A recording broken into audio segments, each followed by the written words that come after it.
Sometimes I forget I'm already whole, only briefly pulled into disparate parts, limbs and hopes and lungs askew, momentarily akimbo, disordered, on pause.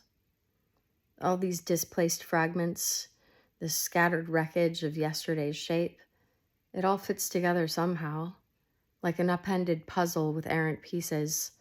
With a bit of patient attention, it'll all make sense. I've been here before, the forever repeating cycle of destruction and renewal, as naturally as familiar as breathing. Alternating predictably between broken and fixed, fracture, heal, damage, mend, shatter, restore. I know the pattern by heart, like a master seamstress, armed and ready with thimble and scissors and measuring tape. But life has made a weary tailor of me. So many iterations lovingly stitched, only to come undone.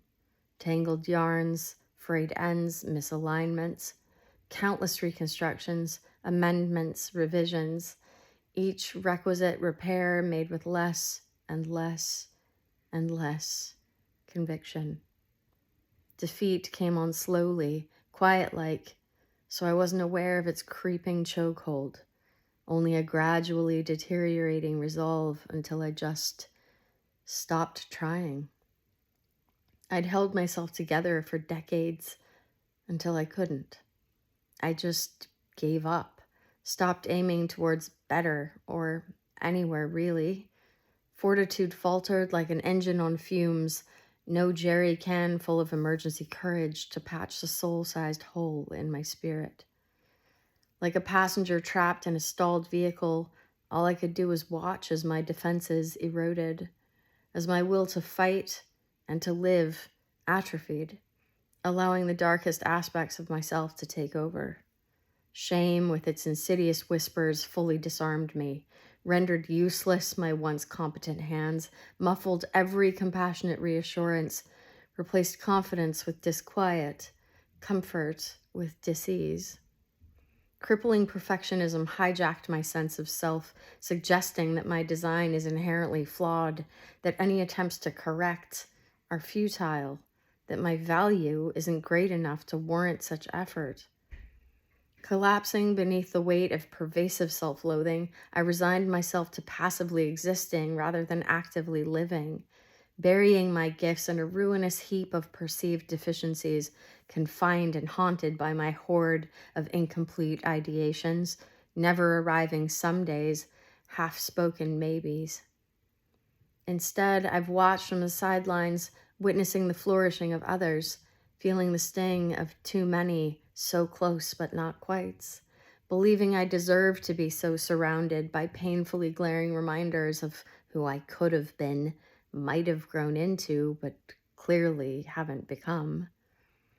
As though my inability to thrive, creatively and otherwise, is some kind of twisted punishment for failing to be a better human, whatever that means. Beneath it all, no matter the dire shape I'm in, the fiercest resilience lies patiently in wait, knowing its time will come, when that dimly flickering glimmer once again catches my eye and I remember, I know the pattern by heart. I only need a little push, a gentle, encouraging nudge as I gather my displaced grit to press edge against ragged edge, guiding threaded needle through threadbare cloth.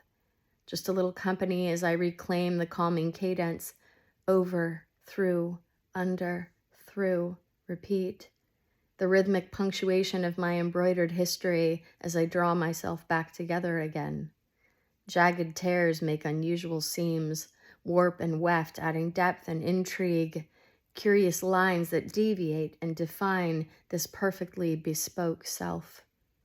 Tidy scars crisscross my heart like faded marks on a tattered map, irrefutable evidence of tenacious humility, unlikely humor, and hard-won grace.